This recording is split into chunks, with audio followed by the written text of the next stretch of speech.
Every time we refused a demand, my husband's parent would cry, saying, "If you say no, you'll ruin this family." My husband groaned and said, "Just give in." I smiled, pulled out a folder, and said, "Then let's read the messages you sent about us." Their tears stopped instantly as their own words betrayed them. I never thought I'd have to do this to my own in-laws, but here we are. For years, my husband's parents, let's call them George and Sylvia, used guilt and manipulation to get whatever they wanted. Every time they demanded something, and we said no, Sylvia would burst into tears. George would cross his arms, shake his head, and sigh like we had personally ruined their lives. And every single time, my husband, Nick, would say, "Just give in. It's not worth the fight." For years, I watched them take advantage of him. But this time, I was ready. It started when Nick and I bought our first home. 3 bedrooms, a yard, everything we wanted. We worked years to save for this. Scrimped, sacrificed, took extra shifts. It was ours.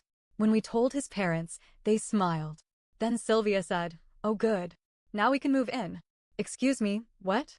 I thought she was joking. She wasn't.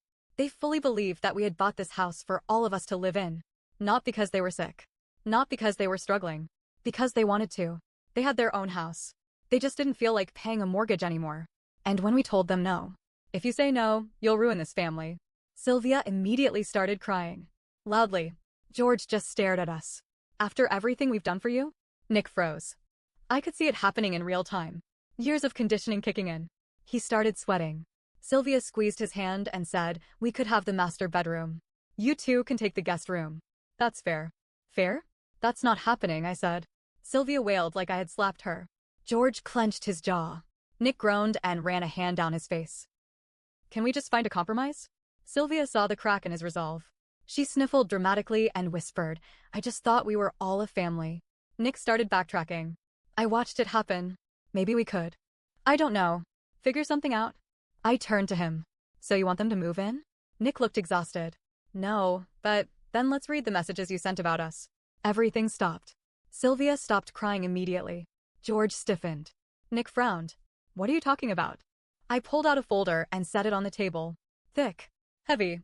Printed pages. Nick looked confused. His parents looked scared. I opened the folder. Inside were printed screenshots of every nasty thing they had said about me, about our marriage, about how they deserved this house. Nick blinked. "What is this?" I turned the pages slowly, reading out loud. "Nick is so whipped by that woman. She's stealing him from us.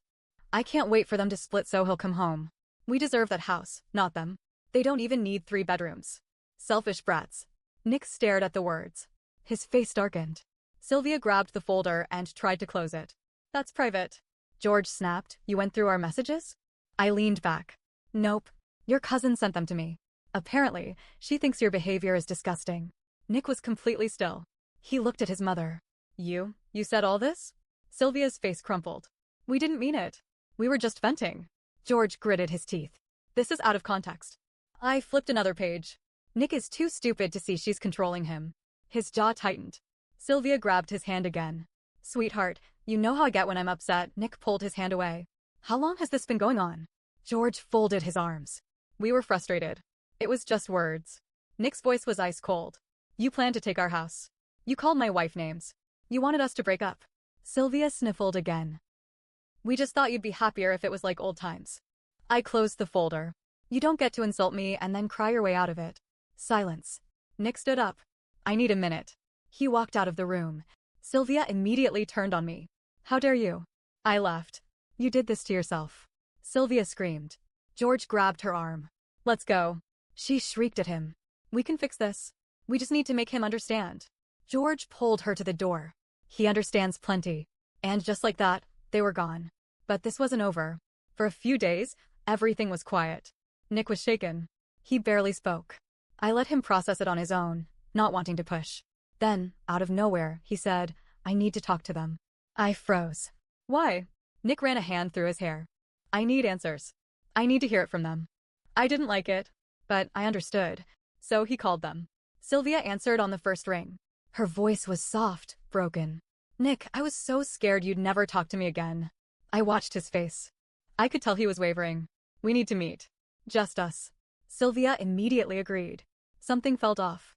Nick met them at a small cafe. I stayed home, but I was on edge the whole time. Then he came back, silent. I could see it all over his face, something was wrong. What happened? Nick sat down slowly. They acted like nothing happened. I waited. They said they were just upset. That I should understand. They refused to say sorry. I clenched my fists. Of course they did. Nick let out a bitter laugh. You know what my dad said? What? Nick mimicked George's voice. We didn't mean for you to see those messages. That was private family talk. Family talk, I repeated. Nick nodded. I told them, she's my family. You're talking about my wife. And you know what my mom said? I waited. No, she's your wife. We're your family. I felt my blood boil. Nick leaned back, looking exhausted. Then my mom started crying again. Saying she's an old woman, she makes mistakes, she didn't mean it. My dad kept saying, we just want to move on from this. Move on. They wanted to pretend nothing happened. They wanted to rewrite history. Nick exhaled sharply. I told them I needed space. I bit my lip. And? Nick's expression darkened. Mom lost it. She started saying I was being cruel. That I was punishing them. That they were just trying to do what was best for me. I laughed. I couldn't help it. Nick just shook his head. Then my dad said, you're letting her change you. I stopped laughing. Nick looked at me. That's when I walked out. That night, the phone started buzzing. I ignored it at first, but then I saw the messages. How could you do this to your mother? She was up all night crying. You're ruining the family. You've changed. Then came the calls. Then came the voicemails. Sylvia sobbing. Nick, I don't understand. Why are you doing this? We love you. George, furious. You're making a mistake, son. You'll regret this. I played the voicemails for Nick. He listened silently. Then he deleted all of them. I need to be done with them. But the thing is, they weren't done with us. It started small. Nick's younger brother, Mark, stopped replying to texts. His aunt, Carol, suddenly left our group chat. His cousin, Sam, canceled dinner plans without explanation. At first, we didn't put it together. Then we heard from Nick's uncle. Your parents are telling everyone that you abandoned them. Nick blinked. What? They're telling the whole family that you cut them off for no reason. That they begged for your forgiveness, but you refused. That you're treating them like garbage after everything they did for you. I felt sick. Nick clenched his jaw. Who believes them? His uncle sighed. Most of the older relatives. They think your mom is a saint. And your dad? He's saying you're under her influence. I laughed bitterly. Of course he is. Nick's hands were shaking. They're turning everyone against us. A few nights later, around 11 p.m., we heard something outside. A rustling. Then, our doorknob jiggled. Nick and I froze. Then we heard whispering. I grabbed my phone and pulled up the security camera app. It was them. George and Sylvia. At our front door. Nick's face went white. I turned on the porch light and stepped in front of the door. Leave. Now. Sylvia gasped. Honey, we just wanted to talk. Nick spoke from behind me. Breaking into our house isn't talking. George's voice was sharp. Open the door. We're family. I reached for my phone. Leave, or I'm calling the police. Sylvia started crying. You wouldn't. We're your parents. Nick didn't even hesitate. I absolutely would. George glared at him. You've changed. Yeah, Nick said. I have. Then I held up my phone so they could see the screen. You're on camera. Leave now, or we'll send this footage to every relative you lied to. Sylvia sputtered. We didn't mean. George grabbed her arm. Let's go. They turned and walked back to their car. But not before George turned back. You'll regret this. Then they were gone. After the attempted break-in, we thought it was over. Nick was done. I was done. We blocked their numbers. We changed our locks. We told neighbors to keep an eye out. But we underestimated them. Because they had one last move. And it was worse than we ever expected. It was a Sunday afternoon when we heard the knock. Not a normal knock. A heavy, official-sounding knock. I looked through the peephole. 2 police officers. Nick frowned. Did you call them? No. We opened the door. Are you Nicholas and my name? One officer asked. Nick nodded. Yeah. Is something wrong? The officer glanced at his notepad. We got a report that your elderly parents have been trying to contact you, and they're concerned for your safety. My stomach dropped. Nick froze. What?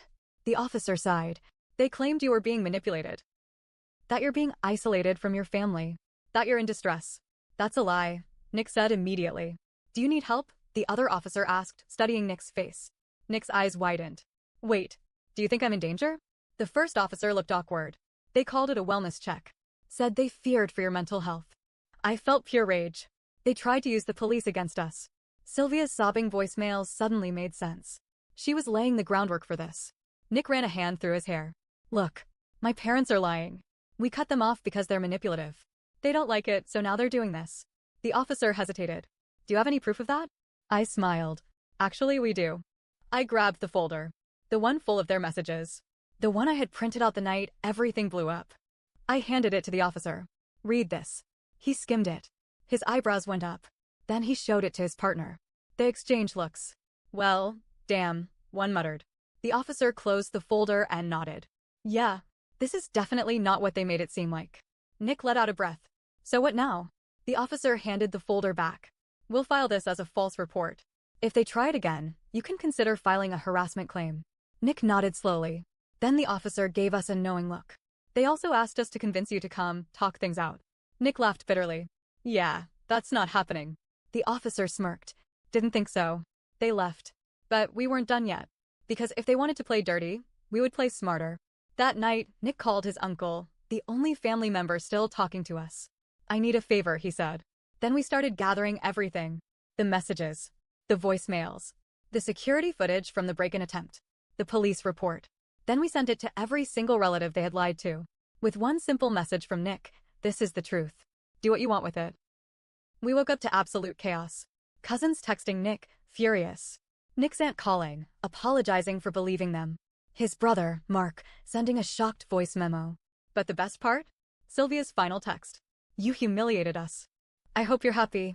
Nick smirked. Actually, I am. But then a new message came in. From an unknown number. One sentence. This isn't over. The message, this isn't over. It sat on Nick's phone like a loaded gun. He stared at it for a long time. I expected him to delete it. Maybe block the number. But instead, he said, I'm going to end this. I frowned. Nick, what does that mean? His jaw tightened. I want to see them. One last time. No more texts. No more drama. I want the truth face to face. I felt my stomach twist. You really think that'll help? Nick met my eyes. I don't know, but I need to do this. Nick texted them back. Meet me at the house. Just you two. No one else. No response. But 3 hours later, we heard a car pull up outside. I checked the security cameras. It was them. Nick took a deep breath. Are you coming? I hesitated. Do you want me to? Nick nodded. I need you there. George and Sylvia stood stiffly by the door, looking around like they still owned the place. Sylvia's eyes were red and puffy, but there were no tears. George had that same look he always did, cold, calculated, like he was already planning his next move. Nick crossed his arms. Say what you need to say. Sylvia inhaled sharply. You hurt us, Nick. You humiliated us in front of the entire family. Nick just stared at her. I told the truth. George scoffed. You sided with her. He jerked his chin at me, over your own family. Nick's face hardened. She is my family. Sylvia stepped forward. We raised you. We gave you everything. And this is how you repay us. I snorted. Everything? You mean the constant guilt? The manipulation? Sylvia's head snapped toward me. Stay out of this. Nick held up a hand. No. She stays. Sylvia's lip trembled. You've changed. Nick exhaled. Of course I've changed. I grew up. I stopped letting you control me. And that scares you, doesn't it? Silence. Sylvia looked away. George's face was turning red. We just wanted what was best for you. Nick's voice was calm but firm. No. You wanted what was best for you. Sylvia choked on a breath. We just thought we'd always be together. That we'd stay close. Like a real family. Nick's expression didn't change. A real family doesn't manipulate. A real family doesn't try to control. A real family doesn't try to break up a marriage because they feel entitled to someone else's life. George's fists clenched. You think you're better than us now? Nick took a slow step forward. No. I just think I deserve better than this. Sylvia staggered back like he had slapped her. We're your parents. Her voice was barely a whisper. Nick's voice cracked. And I love you. But I won't let you hurt me anymore. Sylvia finally snapped. I should have never let her into our lives, she screamed, pointing at me. Nick's face twisted with anger. Don't you dare blame her for this. Sylvia was full-on sobbing now, shaking her head. You would have never turned on us if it weren't for her. George suddenly stepped forward, getting right in Nick's face. You're an ungrateful little brat. I tensed. Nick didn't move. His voice was calm. And you're a bully who thought he'd never lose control. George breathed heavily, his hands balling into fists. For a second, I thought he was going to hit him. But Nick didn't flinch. And then it happened. Sylvia let out a high, broken wail, then collapsed onto the couch, shaking. George just stood there, breathing hard, looking lost. Nick let out a slow, shaky breath. It was over. They didn't apologize. They didn't admit they were wrong. They just sat there, defeated, broken, furious in a way that had nothing to do with us and everything to do with losing control. Nick sighed. You need to leave. Sylvia shuddered. Nick, no. His voice was final. I need space. And you need to accept that. George's eyes darkened. We'll see how long that lasts. Nick met his father's gaze, calm, steady, unshaken. Forever. Sylvia whimpered, grabbing George's arm. Let's go. They left without another word. Nick and I stood there, listening to their car drive away. Then Nick let out a breath and collapsed onto the couch. I sat beside him. Are you okay? He was quiet for a long time. Then he whispered, I feel free. I squeezed his hand. For the first time in years, I knew he meant it. Weeks passed. Nick's relatives slowly came around. Some apologized. Some didn't. Some never spoke to us again. Nick was okay with that. Then, one day, he got a letter in the mail. From Sylvia. One sentence. I don't know how to live without you. Nick stared at it. Then he folded it, put it in a drawer, and never looked at it again. Because he wasn't responsible for their happiness. He was finally living his own life.